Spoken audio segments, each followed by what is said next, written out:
Nós já iremos começar o próximo painel. Antes, para os brasileiros que estão aqui, eu queria fazer um breve comentário sobre o professor Klarman. Ele é o professor de Direito Constitucional mais popular aqui, né? Para a gente conseguir uma matéria com ele, a gente tem que colocar ele na primeira preferência, e mesmo assim as listas de espera são enormes. Ele é uma enciclopédia, ele sabe tudo sobre direito constitucional, história americana, enfim. Foi muito bacana ter a oportunidade de ouvi-lo aqui um pouco sobre a história.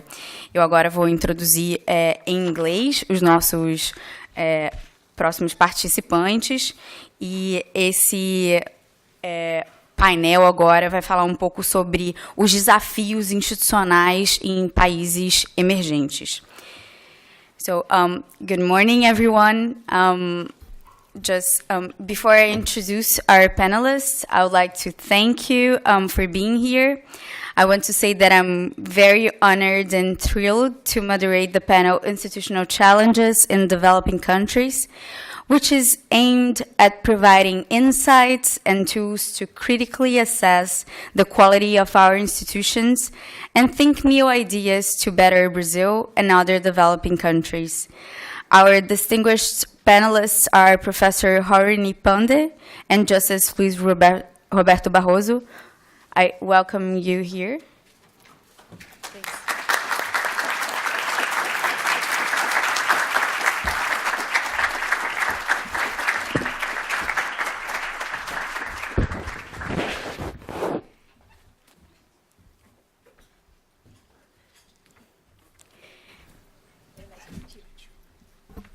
So first, we'll have Rohini Pande, who is a professor of international political economy at the Harvard Kennedy School. She co-directs the Evidence for Policy Design initiative. She is an economist whose research examines the economic costs and benefits of informal and formal institutions in the developing world and the role of public policy in affecting change. Pande received a PhD in economics from London School of Economics, a master's from Oxford University, and BA in economics from Delhi University. Our next speaker will be Luís Roberto Barroso, who serves as a justice in the Supreme Federal Court of Brazil and is one of the leading constitutional judges of our time. Barroso is a professor of constitutional law at the Rio de Janeiro State University and one of Brazil's foremost constitutional scholars. Justice Barroso earned an LLM degree from Yale Law School, not Harvard, and a PhD and a master,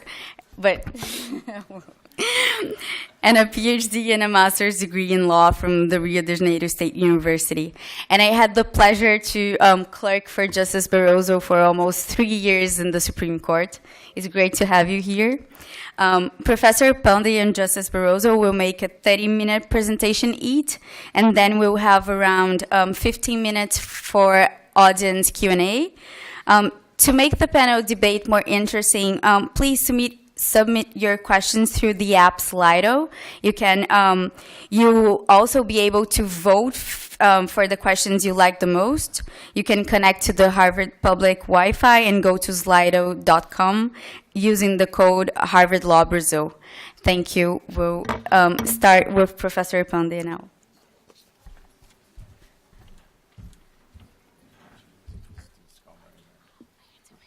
Thank you very much. It's a real pleasure to be here today, and I also feel quite intimidated since my knowledge of the legal field is very limited.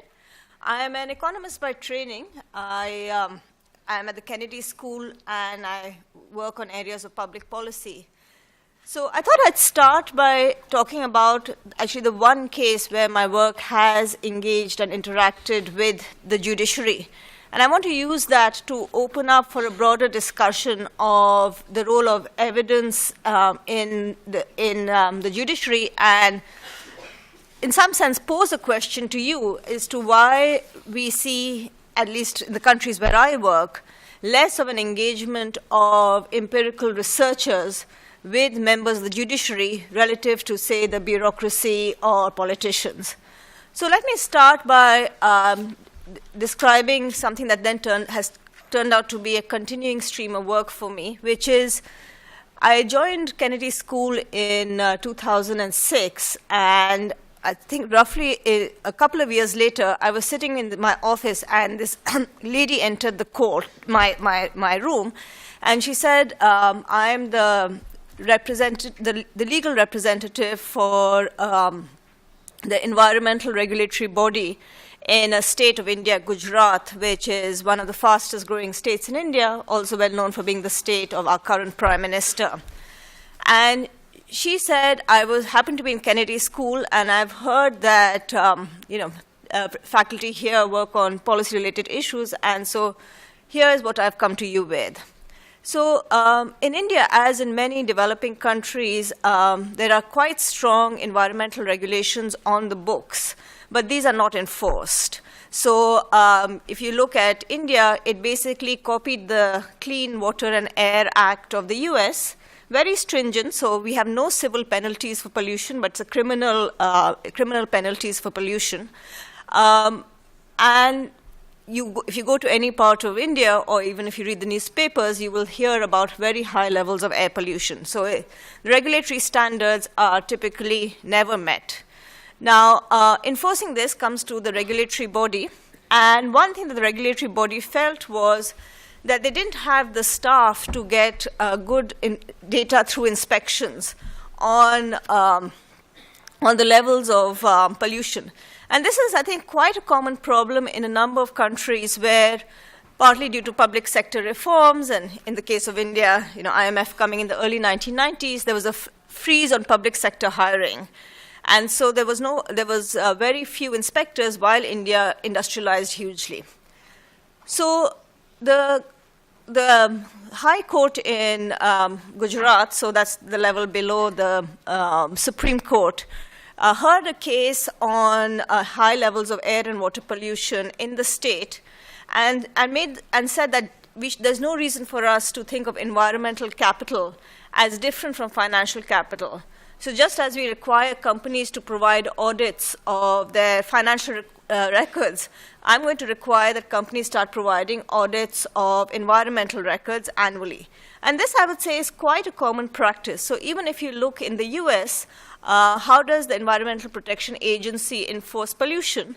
It does to a large extent by self-reports. So you actually just submit audit reports. So the judiciary ordered this, and then the regulators started getting these audit reports. They were concerned that when they looked at these audit reports, there was not much information in it. So this, you can imagine, is a classic conflict of interest situation. I am being hired as an auditor by a firm. I want the same job next year. If I report that this firm has very high pollution, I'm not going to get this job the next year. And I think this is a problem we see not just in environmental arena, but often also in things like labor standards, that you have private audits and the auditors face a conflict of interest. You also see this in international verification cases. So for instance, when Nike wants to have standards on child labor in India or Indonesia, it's actually asking these companies very often to provide reports on how well they're being kept. So she said that the regulators stopped paying much attention to these reports because they felt there was no information in them. The industry got emboldened and went back to the court and said, you should end this scheme because they're not being used and it costs us a lot of money to provide these audit reports. So the court came back to the regulator and asked them, and the regulator described this problem.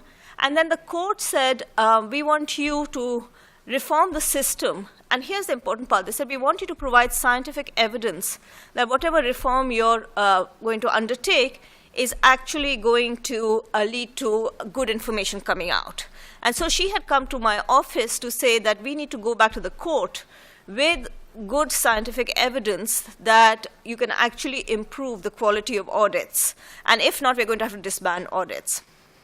And so this, to me and to many of my colleagues, seemed like a very attractive opportunity to work with the regulator to try to understand what was going wrong, use what we can do, which is, in my case as an economist, some amount of economic theory, to understand how can we possibly align the incentives of the auditors in order to match those of the regulator rather than that of the firm.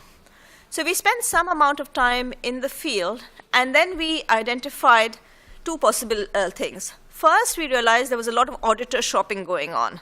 So you were going to the marketplace, and you were looking across auditors, and auditors were bargaining. In economics, we call this Bertrand competition. You know, you keep reducing the price, and in the end, you offer to do the audit at a price so low that you'll actually not do the lab tests, you'll just stick it. So the first thing we said is that you should not allow firms to choose their auditor, but rather have a set of verified auditors and just assign them. The second thing was to cut the financial link, which was to have the firms pay into a central pool and then have fixed rates at which they're being paid, not to be paid directly by firms. And then the last was to have some monitoring of the monitors. Now, this is the kind of thing you can do the economic theory, and you can come up with these insights, but it's not clear how much this is actually going to matter on the ground. Especially in countries like India that have weak institutions, I think you can start with a lot of pessimism that nothing will matter. You know, this is just going to change the bribe rate, but it's actually not going to do anything on the ground. And again, I think this is where working between researchers and the regulator who was being pushed by the judiciary was valuable, because they agreed to run the equivalent of a clinical trial for 2 years. So think about how new medicines get ratified. They very often do these clinical trials where a random set of patients get the medicine and the rest get a placebo. And then you look to see whether those who get the medicine, their health improves. So in this case, we worked at scale in 2 districts across something like 400 industries. And in half of them, chosen by lottery, we expanded, we implemented this reform.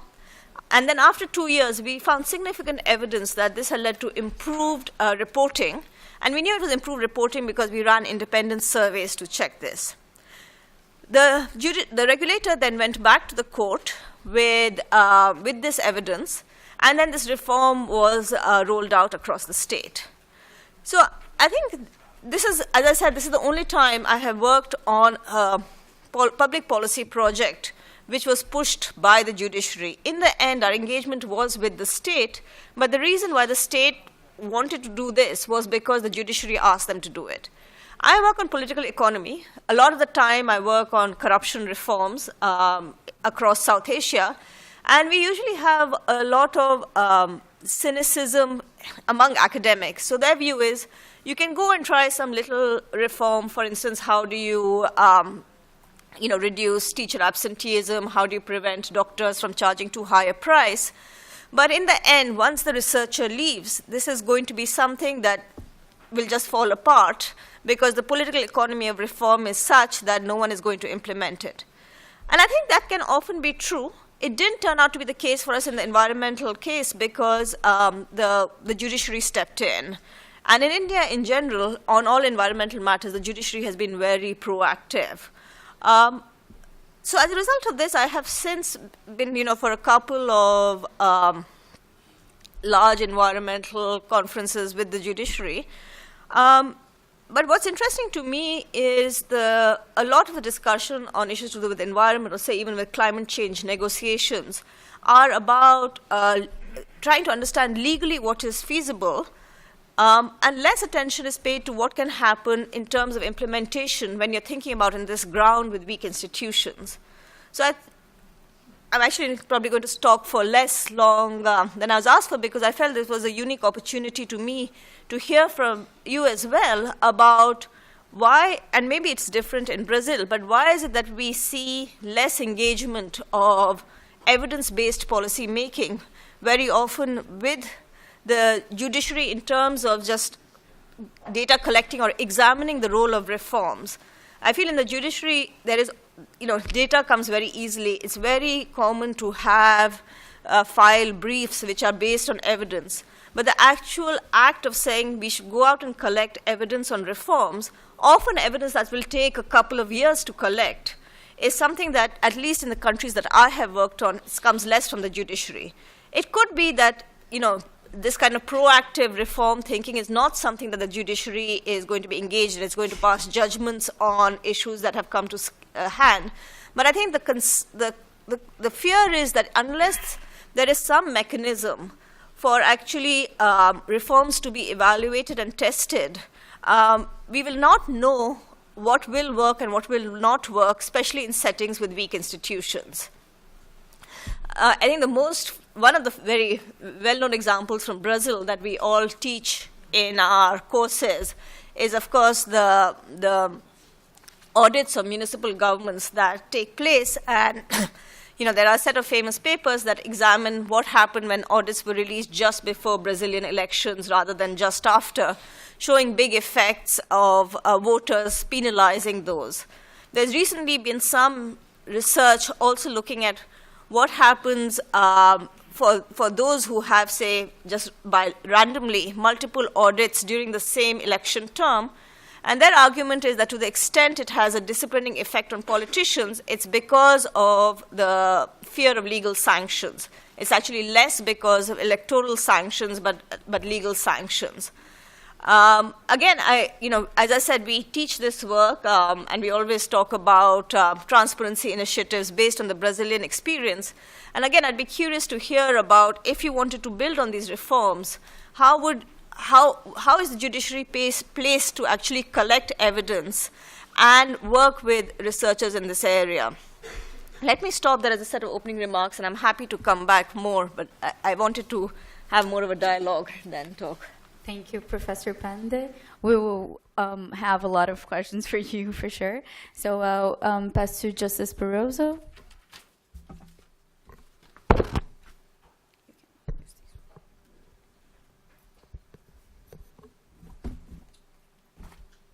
Dear Aline Osório, dear Professor, my dear friends, it's a pleasure to be here and to share with you all some ideas and some reflections on institutional challenges in developing countries. That was quick. As I said, I would rather have a dialogue than to talk at people. I was still finishing up my notes here. It's a great pleasure for me to talk to Brazilian judges, and especially at trial court level judges. I think, I'm not a career judge, as you certainly know, but I think you've been doing a terrific job in Brazil and changing the judiciary and then the country from the bottom to the top. And of course, this major role that judges are playing in Brazil right now do subject them to all sorts of attacks from an old order that would like to keep things as they have always been. But the first thing I want to say is keep up the good work. I think you are on the right side of history, and the country really needs you. And I think that you are the trustees of a lot of hope that the country has right now on the capacity of the judiciary to change habits that are so ingrained and that have naturalized wrong things that people don't even notice that they were there. The second thing I would like to say is there is a wave of negativity in Brazil right now that does affect the self-esteem of people. And I want to say I wasn't caught by this wave. I think we are in the process of changing paradigms, changing the country. I do think we have a great chance to refound the country on higher public and private ethics levels, and I think we should not miss this chance. So I'm very optimistic on how things are going. The problem is the picture of the current moment. I think I'm going to talk from there.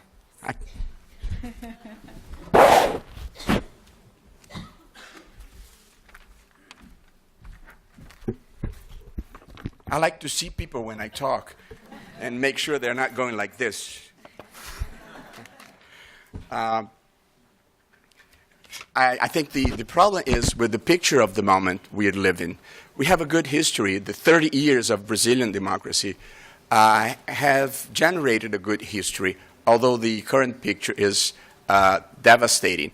So I think a good sentence a good quote that would summarize what we're going through. We can find in Antonio Gramsci when he wrote, "The crisis," wrote Gramsci, "consists precisely in the fact that the old is dying and the new cannot be born. In this interregnum, a great variety of morbid symptoms appears." So I think we are in the process of moving from the old to the new one. And the picture does reflect the morbid symptoms of the difficulties in this transition.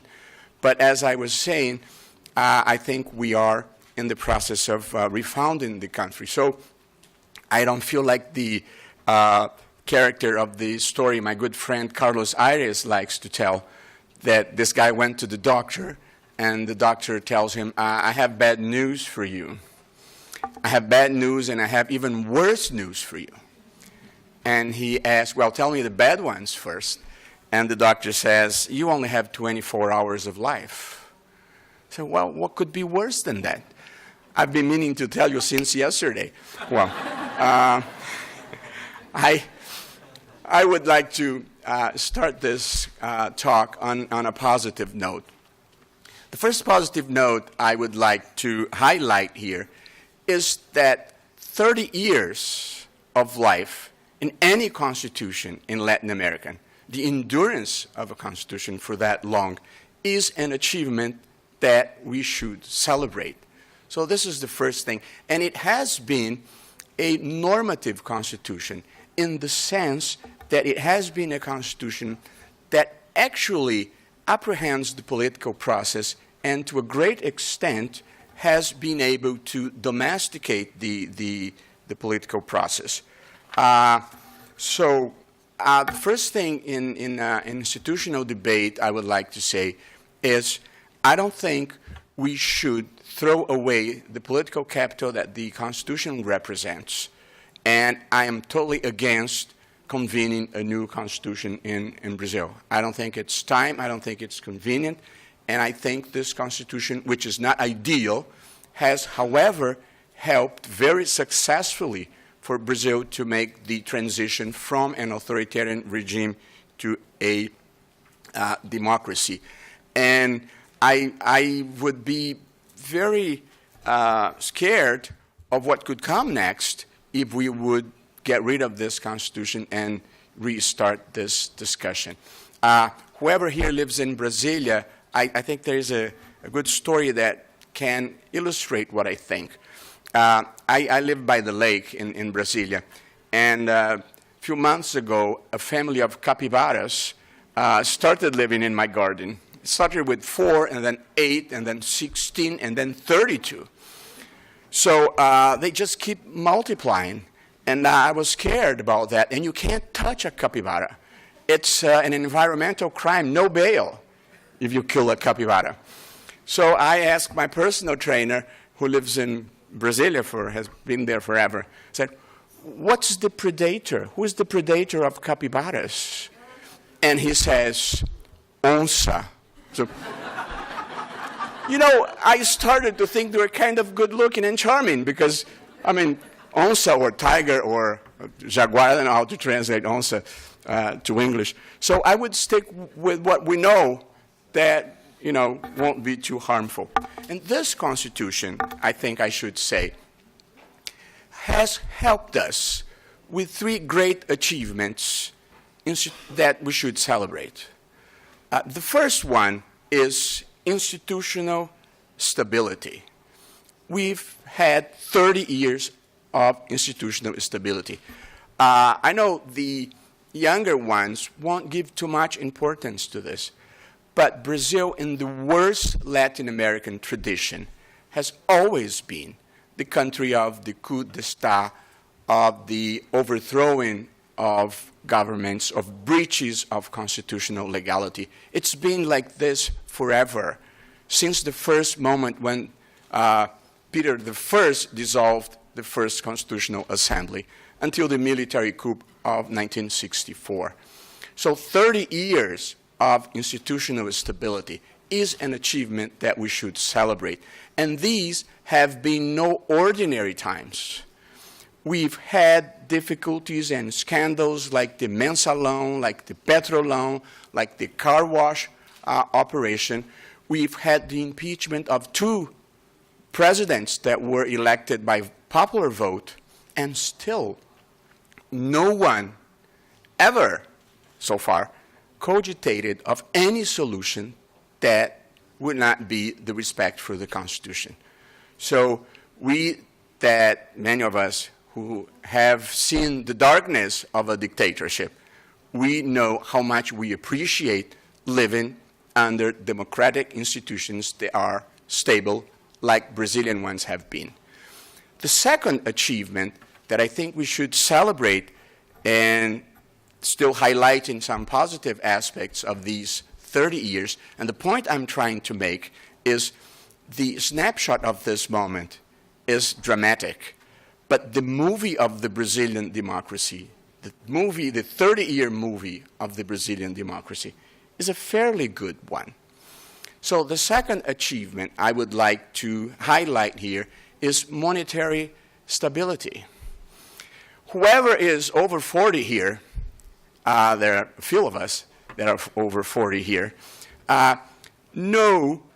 knows the horrors of hyperinflation and how terrible it was to live with all those failures, those economic plans that never worked, Cruzado 1, Cruzado 2, Bresser, Verão, Collor 1, Collor 2, and the dramatic situation that it was living under hyperinflation.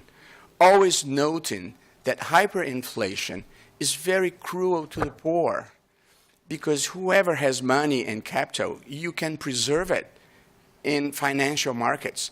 But if you are living on wages, you just see your money devaluate every day. So hyperinflation was one of the causes that aggravated this abyss of inequality that we still have in Brazil. And then in the mid-90s, we were finally able to tame inflation, and although it haunts us every once in a while, we do have a currency and monetary stability in Brazil, and that was an important change. And with monetary stability came fiscal responsibility. We are still learning this lesson, but one thing that is important in Brazil, and an idea that's catching up, is that fiscal responsibility has no ideology. It's not left-wing or right-wing. It's just a premise of the economy. And if you spend more than you collect, you either bring the rise of interest rate or you bring inflation. So fiscal irresponsibility is always harmful to the poor. And I think this is a lesson we are still learning, but it's a very important lesson. And it came with monetary stability, because inflation could kind of hide the mismanagement of budgets. And a third and last achievement I would like to highlight here, and I think we should celebrate, is social inclusion. Okay, the good thing that I'm talking from here is that I can see you. The bad thing is that I can't see my notes. But the third achievement is social inclusion. In 30 years of democracy, over 30 million, between 30 and 40 million people in Brazil left the line of extreme poverty. In these 30 years of democracy, Brazil had the fastest growing level of Human Development Index in Latin America and Caribbean. Brazilians live now over 11 years than they used to live 30 years ago, and the income increased by 55%. And in the goals of the millennium, the goal of the millennium was, before 2015, to get 50% off the line of extreme misery, and we had almost 70% of achievement. So social inclusion was also a point that in these 30 years of democracy, we can celebrate. I know that with the economic crisis of the past years, there have been problems, and around 4 million people fell back in poverty. But still, the balance is very favorable. So to end this first chapter, what I want to say is that in 30 years, we were, in one generation, 30 years of democracy, we were able to defeat the dictatorship, extreme poverty, and to promote very impressive social inclusion in Brazil. So there's no battle that is invincible, I think I should say. And I think we live in Brazil at this moment a fortunate and immense demand for integrity, for idealism, for patriotism. And I'm very convinced that this powerful energy is the energy that shifts paradigms and pushes history forward. That's the reason why I'm very optimistic about the things that are going on in Brazil. The other point, the positive point I would like to highlight briefly is that in these 30 years of democracy, we made a lot of progress in an area that we had felt behind, which is the protection of fundamental rights. And I just wrote down a quick list of achievements in this area of fundamental rights protections. Women's rights, probably no change is more visible in Brazil in the past 30 years than the changes in the recognition of women's rights and their role in the job market, protection against violence, and even sexual rights in a conservative country like Brazil has experienced important advancements in the anencephalic fetuses case decided by the Supreme Court, and even in the abortion case decided by the first panel.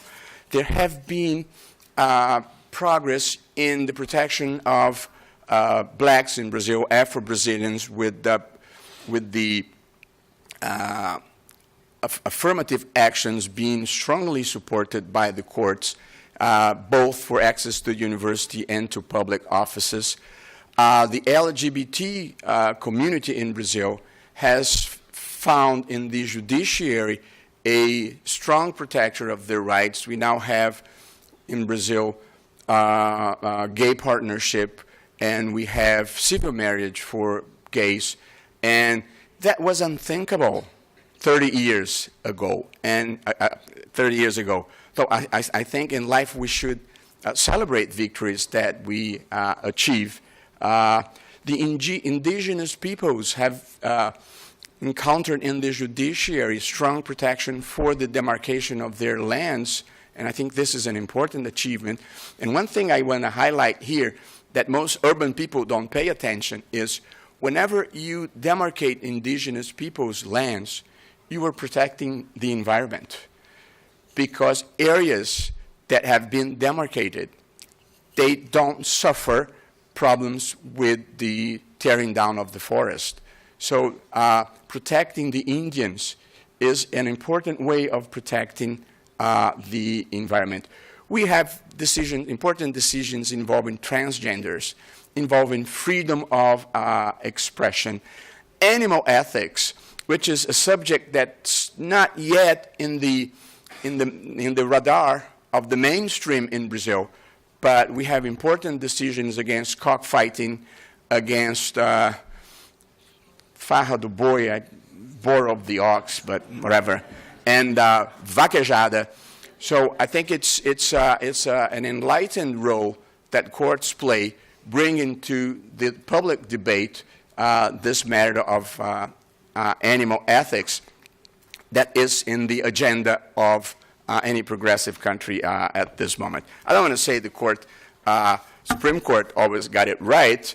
There are decisions that I would strongly oppose, like teaching religion in public schools.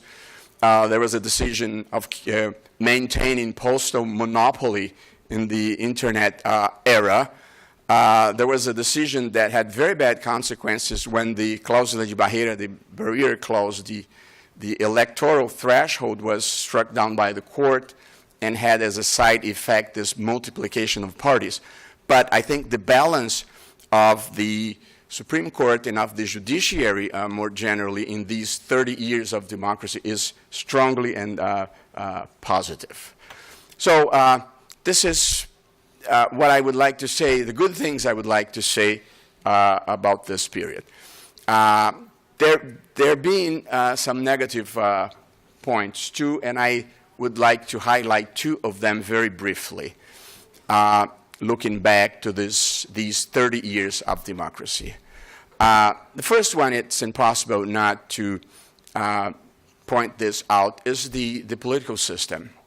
When I say the political system, I'm talking about the system of government, presidential or parliamentary. I'm talking about the electoral system, proportional, majoritarian, or mixed. And I'm talking about the party system. We have problems with the three of them. I won't have the time to explore this here, but I do think Brazil desperately needs a political reform that can reduce the cost of elections, that can increase the representativeness of members of Congress, and that can facilitate governance. I'll give a very brief example of each of them. First, the problem of the cost. The election for the for the Chamber of Deputies, for example, it costs 5 to 10 times the amount that the deputy will be able to receive legitimately in 4 years of his mandate. So the problem of corruption in Brazil has one first cause, math. Because this gap between what it costs and how much you can make makes the representatives go seek for this difference somewhere else. And that's where the problem starts. Second, the problem with the lack of representativeness, which is a major problem also. The way the electoral system and the elections for the Chamber of Deputies is organized in Brazil is a proportional system with an open list. So the voter votes for whoever he wants, or he or she wants. That's a good thing. The problem is he votes for whoever he wants, but he elects someone that he doesn't know who he or she is, because his vote goes to the party, and every time the party fulfills the electoral quotient, it makes one representative. Less than 10% of the members of the House of Deputies are elected with their own personal vote. 90% of them are elected with the transfer of votes from the party. So at the end of the day, the voter doesn't know exactly who he elected, and the candidate doesn't know exactly by whom he was elected. So it's a system with no accountability. If any of you want to know how your representative positioned in regard to the pension system reform or the labor reform, you just can't do it. You don't know, because you don't know exactly who your vote sent there. So we do need to change the political system to make it more representative, definitely, to make it less expensive. I won't talk about the party system because I don't have the time, and it's too sad a story anyways. The second weak point that I think I need to stress here is the systemic corruption that we discovered because it's been there for a long time. It's a cumulative process. It didn't start now. It didn't start last year. It didn't start 10 years ago. But it's a problem that kept growing. I'll be very brief in this chapter, and then I will conclude them, because we've been talking too much about corruption. But the reality is that the sense that this problem exists is fairly new in Brazil. What we finally realized is that corruption in Brazil was not caused by single individual failures. Unfortunately not. It was a systemic corruption that involved professional schemes of collecting and distributing money. A scheme to which were part public agents, private agents, state-owned companies, private companies, political parties, members of Congress, members of the executive. It's impossible not to be ashamed of what happened in Brazil. Although I think we should be proud. Probably no country in the world has had the courage of exposing a major problem like this and trying to fight it in daylight like we are doing right now. But what we realize is that corruption, as I said, was not the product of individual failures. It was the product, as I see it, of an oligarchic pact that was celebrated by part of the political class, part of the business class, and part of the state bureaucracy. A pact to plunder the state, to loot the state, and distribute privately public monies that were deviated. This is what happened in Brazil. What's new in Brazil is the reaction of the civil society. People not accepting anymore what was, of course, unacceptable.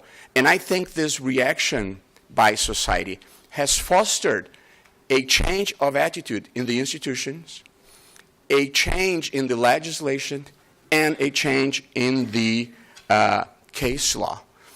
And with cases like the mensalão, I know that first they had tried with the Banestado case, it didn't work. The mensalão worked better, and then the car wash operation, and then I think we are starting to change the country. But my perception is civil society is pushing the institutions, and we need to correspond to these demands of society. So I think the changes are in course, but there is, as anyone can see, a major reaction against the changes that are being implemented. And there are people, there are the representatives of the old order that would like to keep things as they have always been. And they are very powerful. And they have allies everywhere, as you can imagine, in the high spheres of government, in all powers of government, in the press, and even where you would less expect. And it's an ongoing battle, I would say. And the old order has two main groups, I think, trying to keep things as they always were. The first lot is people that don't want to be punished for all the wrongdoings they've done for many years, because they were sure that law would never reach them.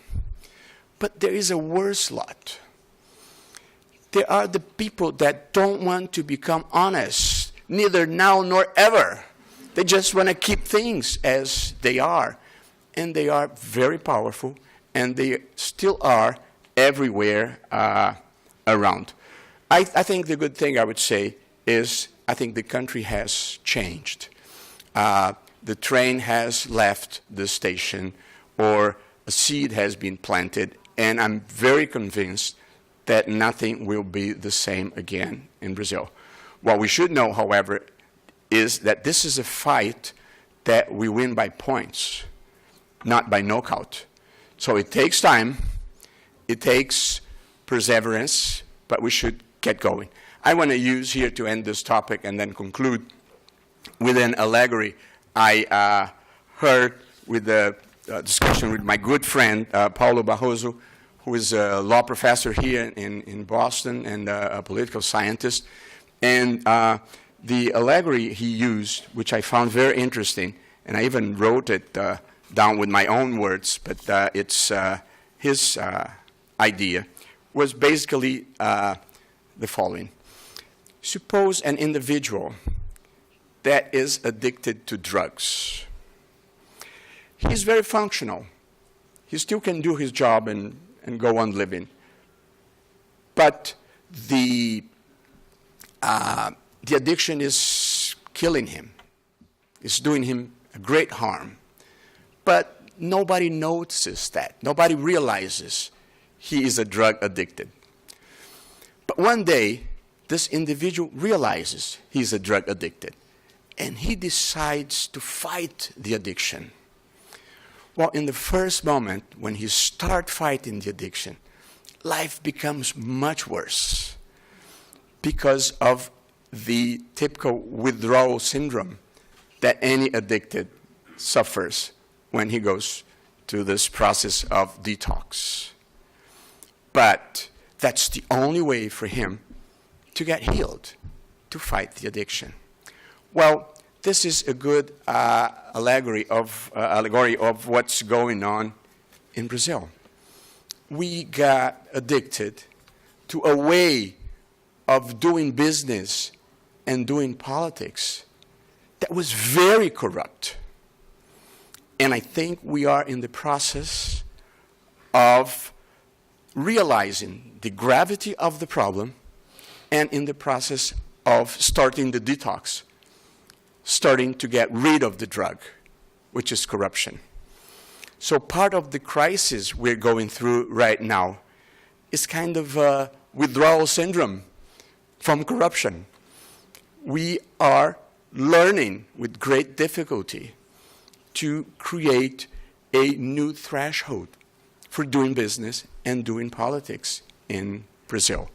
The problem is the old has to leave and the new is still growing, but this is our role here, I think, to push history forward and make future come as soon as possible. I'm going to finish this talk with a reflection based on a book that I read recently, which is a great book, and it helps to understand Brazil, called Why Nations Fail, by two professors here from Boston, actually. They're on Semoglu and James Robinson. I think Robinson left recently.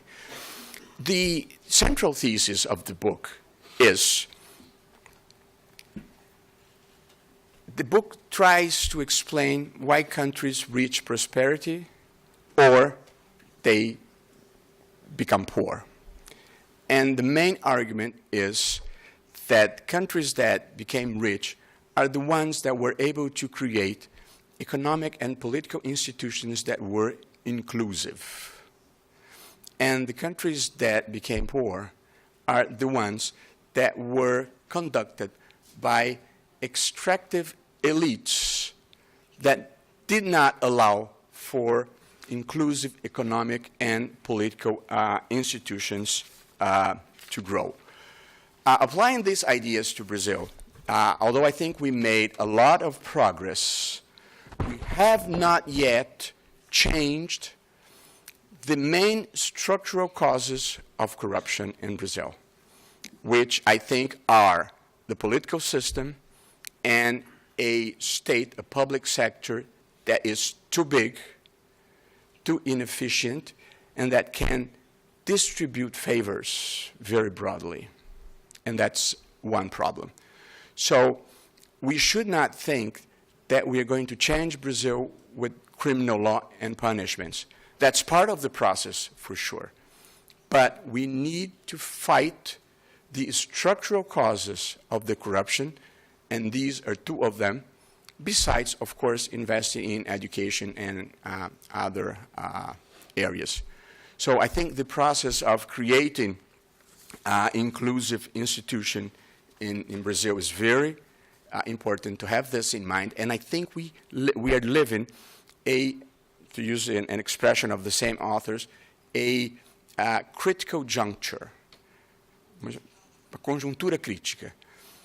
And at this point, we have this horrible ethical, economic, and political storm in Brazil.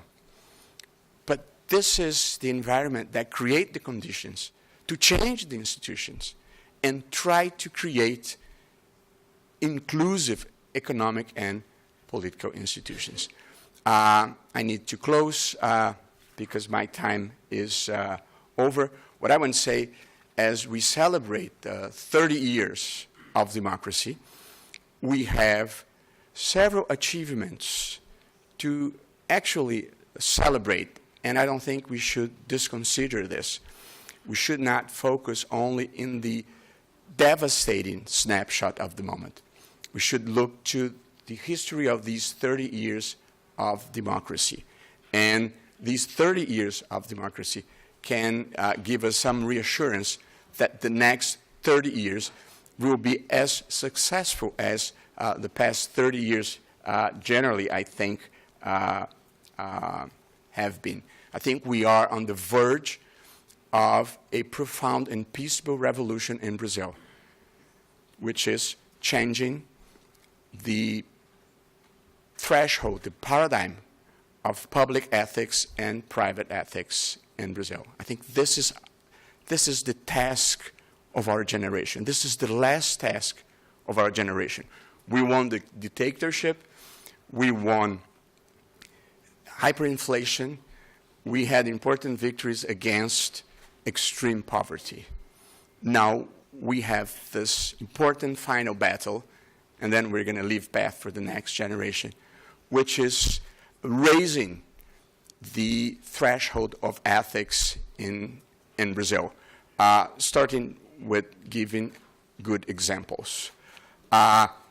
In a recently event that I went to talk, a student leader greeted me saying, Justice, Professor, I don't want to live in a different country.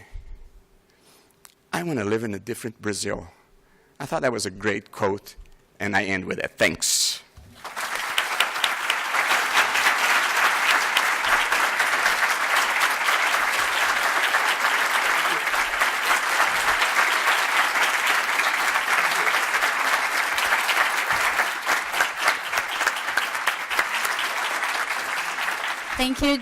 Thank you, Justice Barroso, for this insightful and optimistic account of the tough moments we're living in. I feel we need some optimism. Before starting our Q&A session, Professor Pande will make a comment on Justice Barroso's lecture. Thank you very much for this opportunity. I wanted to pick up on one theme that came up at the end, which was to talk about how do you build inclusive institutions. And I wanted to link that back to what I had been talking about, and to more broadly to how social scientists and economists would think about this question.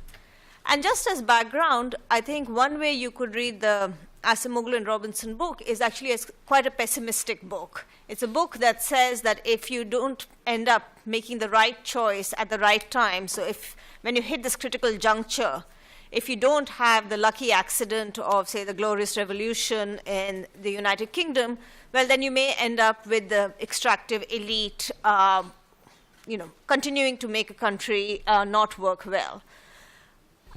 I wanted to juxtapose it against what a number of people think about, is to say, well, if we think that people want to do what's good for them, how do you align their incentives? How do you get them to do the right thing?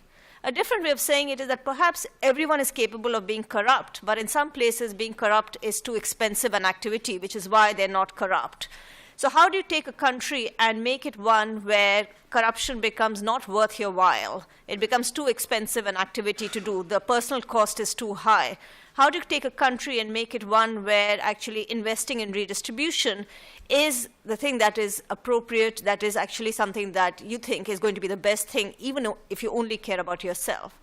And so one way we think about it is we want to align incentives of different players, especially in systems where there's delegated governance, but we recognize that this is hard.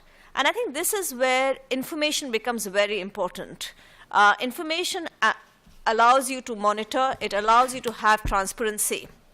So as many of you are thinking about what is it going to take to build inclusive institutions, I would say the insight that economists working on corruption would offer is to say there are really two policy levers that are critical. The first is incentives. So think about ways in which you align incentives. You know, how do you set up penalty systems for, say, corrupt activities? How do you decide who gets promoted for being possibly, telling the truth, for being a whistleblower? And then the second is, what kind of investments in information and transparency can you make? I gave you one example, which was the audits of Brazilian municipalities.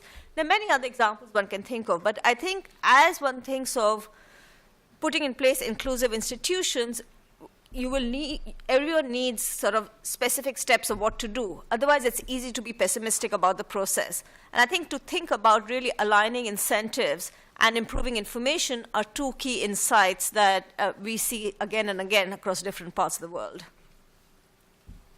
Thank you. We'll start our Q&A session. I think we don't have much time, but we'll start with a few questions for Justice Barroso. So I will pose, I think, 2 questions here, and then you can choose how to answer them. So our audience is interested in this corruption problem in Brazil, and they ask if we can blame our constitution for the deeply ingrained corruption in the country. They are also worried about the moment we're living in, and they ask you if you think there is some military threat in Brazil today.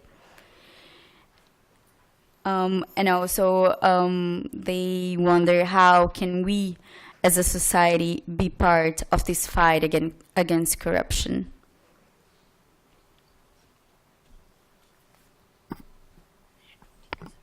First thing I want to comment and thank Professor Pande for being here. I was so focused on what I was going to say that I didn't actually interact. And the other thing, Professor, when you speak in a foreign language, you kind of lose a lot of the rhetoric tools that you have in your own language. So when this happens, you better have some ideas or you are in trouble. So I was trying to focus on my own ideas, but it's a great pleasure and an honor to be in this panel with you. I don't share this view.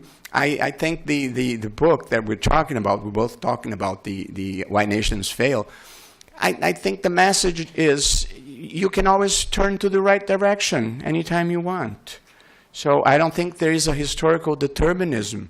I think history is not a fate that you accomplish. It's a history that you write. So we're trying to rewrite history in Brazil, and hopefully we will be able to. I don't think we should blame the Constitution, and probably we shouldn't look for one guilty object or one guilty person. We have a history in Brazil of from the beginning of patrimonialism, of private appropriation. That was very Iberian in the system in which the money that belonged to the kingdom was not separated from the money that belonged to the king. So the mixture between private and public in Brazil's history comes from the beginning of the colonization. This state that is top-bottom and not bottom-up has always been there, and it's very difficult to switch this balance. And I think that we've always had a culture of inequality, that there are people that are superior and people that are inferior, that there are people that are subject to the law and that there are people that are above the law. So we are fighting quite a few of these functions that have been there for many decades, for many centuries, probably since the beginning. So it's not an easy task. So I wouldn't blame the Constitution. Definitely I wouldn't. I don't fear a military threat. I most definitely don't. I don't think. And I think we should say something good about the military in Brazil. And the person that's talking to you right now was a militant against the military regime before the redemocratization. I strongly oppose it in many ways. But if there is one part of Brazil that didn't give any trouble in the past 30 years, that was the military. Exemplar behavior. And there's no reason why we should fear that. They have paid the very high price of being in power for such a long time. And I doubt that they would like to go through that again. We learned our lessons. What you can feel is that the military, like everyone else in Brazil, they are concerned, they want to change things for the better, and so do I, and so does everyone here. But there's no risk whatsoever, I would say, of a military coup or anything of that sort. We've learned our lesson. They've learned their lesson. And what we need to do, and we all want to do, is to improve the quality of politics. That's the way. In a democracy, politics is essential. The world and Brazil have tried the other options. Military dictatorships, technocrats, the political police, or religious fundamentalisms. There is no alternative better than democracy. So we need to cope with what we have and try to improve it. So my answer is definitely no. This is a ghost that I think we are rid of. How society can change. Professor Pande, are you originally, your family from India? That's right. Okay. I would cite Gandhi here. Start with yourself. Definitely. That's where changes start. So play your part the best you can. I think that's the first thing I could say. And starting from oneself, I think we can try to have governments that are more accountable, more responsive. But institutions are made of people. If people don't behave well, there's no way institutions can work well. If this is the end of my talk, I want to just use one last paragraph because I think it's very important in a moment like this. Brazil only really started in 1808 when the royal family came to Brazil, fleeing from a Europe that was at Napoleon's mercy, Professor Pande. Before that, the ports were closed, so we could not have trade with other nations. There were no roads, it was prohibited. There was no manufacturers, it was prohibited. There was no money, no currency, so things were done by scambo. I knew that word in English, but I forgot. And 1/3 of the population were slaves. And there was no school. 98% of the population in Brazil were illiterate. So this was the infrastructure in Brazil 210 years ago. Now let's take a look at the superstructure. We were not heirs of the Anglo-Saxon tradition that had the Magna Carta since 1215.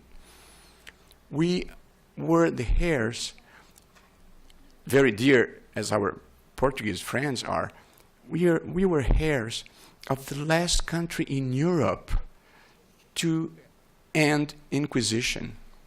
Last country in Europe to abolish slave trade. Last country in Europe to phase out absolutism. So with that infrastructure and with this superstructure, in 200 years, Brazil became one of the largest mass democracies in the world and one of the 10 largest economies in the world. We were probably one of the most successful countries of the 20th century. We multiplied income over 15 times. So, again, we look at the picture, it's devastating. But if we look at history, we've come a long, long way. And we have many reasons to celebrate and many reasons to be proud. Not to be satisfied, but to be proud of what we have achieved and move on and try to do new and good things. And we can't wait for things to be perfect so that we are going to start doing right things. I read these days one poster that said, life is not about waiting for the storm to pass. Life is about learning to dance in the rain. So we got to keep going. And I think the most important message, and again answering one of the questions is no matter what's happening around you, play your part the best you can. Thank you.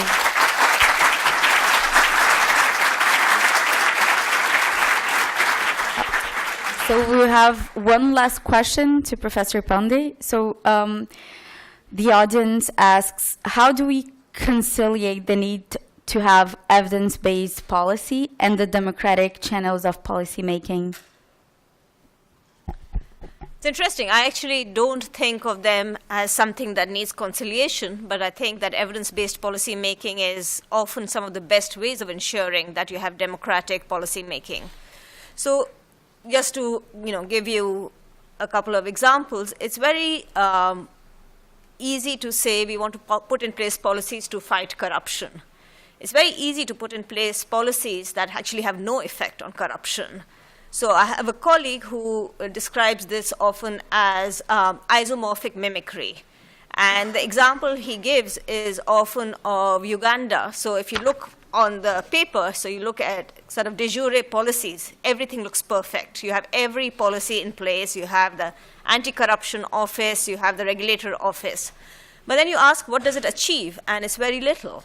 And the only way you're going to actually realize that whether these policies that are supposed to provide democratic voice are actually doing it or whether they've been captured is by having information and evidence on them.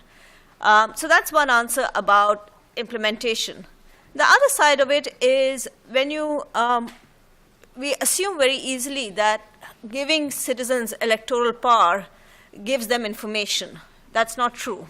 Very often you'll have elected politicians or policymakers who have access to a lot of discretionary funds. Again, I'd go back to the audit reports of Brazilian municipalities as a classic example. The average citizen didn't know how the money was being spent. They were supposed to elect and re-elect mayors on the basis of their performance, but they had very little information of what their actual performance was. And again, this is a place where bringing out information, bringing out data is a way of enabling electoral accountability to work much better. So I think both in terms of designing policies that actually work, but also giving citizens the information so that they can use one of the most important tools they have, which is their vote effectively. I think both require a lot more investment in evidence-based policy making. And again, I think the judiciary can play a key role in pushing different branches of the government to be engaging in it. Thank you, Professor. Please join me in thanking our panelists.